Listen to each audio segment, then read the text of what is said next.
Welcome, aspirants. Today, we're breaking down a highly crucial topic for your GS Paper 2 International Relations syllabus right here at Rungta IAS Academy.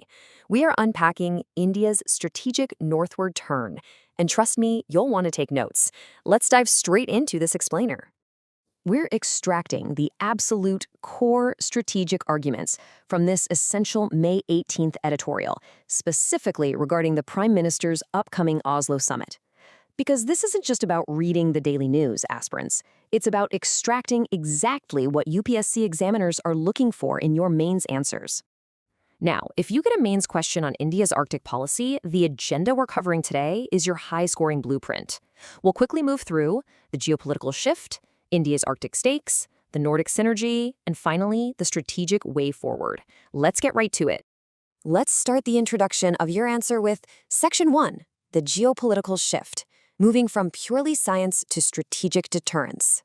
Historically, India has relied heavily on scientific missions. In your intro, you absolutely must mention our Arctic Council observer status since 2013 and our key research stations, Himadri, the Indo-Arctic Underwater Observatory, and the Gruvabedit Atmospheric Laboratory in Norway. But aspirants, science alone just cannot safeguard our interests anymore.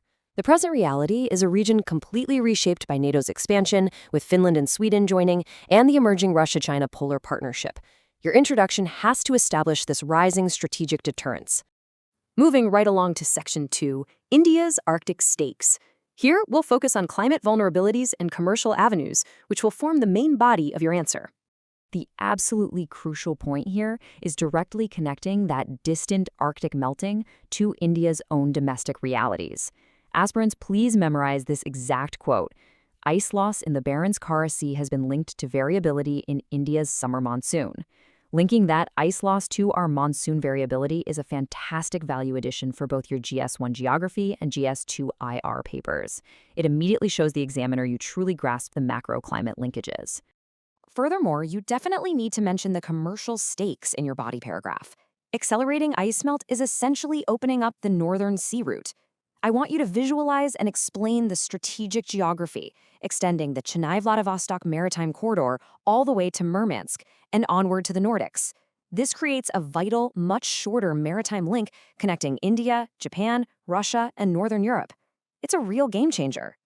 Let's transition into the second body paragraph of your answer with Section 3, the Nordic synergy, taking a close look at supply chain diversification and technology. Now, drawing a quick table in your exam is a fantastic way to quickly show the examiner you know how each Nordic country helps India diversify away from Chinese supply chain dominance. Just think about the breakdown. Norway offers deep-sea mining ambitions and maritime security. Sweden and Finland bring rare earths, iron ore, and advanced defense tech right to the table. And don't forget Denmark, offering a gateway to critical minerals through Greenland. Plus, Iceland offers geothermal expertise, which is directly applicable to our very own Himalayan region. This right here is pure, marks-fetching material, students.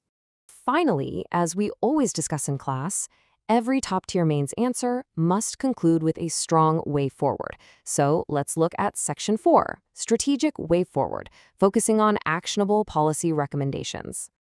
You'll want to note down these specific keywords from the author to use in your conclusion.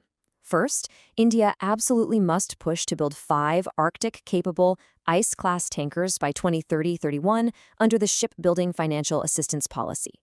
Second, establish an India-Arctic Economic Forum for much deeper industry ties. Third, champion an Arctic-Himalaya climate data corridor to jointly monitor sea level rise and monsoons. And fourth, we must urgently appoint a dedicated special envoy for Arctic affairs. Because unlike the 4 other Asian observer states in the Arctic Council, India currently lacks one, and that's a glaring gap you need to point out. We're going to leave you with a provocative question to really ponder for your personality test. Can India balance its Arctic engagement with the Nordics without alienating its historical ties with Russia? It's a highly probable interview question, aspirants. Just remember, the editorial clearly notes this is not a zero-sum game. Engaging in Oslo definitely doesn't mean abandoning Moscow. They can easily proceed alongside each other. Prepare your interview defense accordingly. Keep studying hard, and we'll catch you in our next explainer.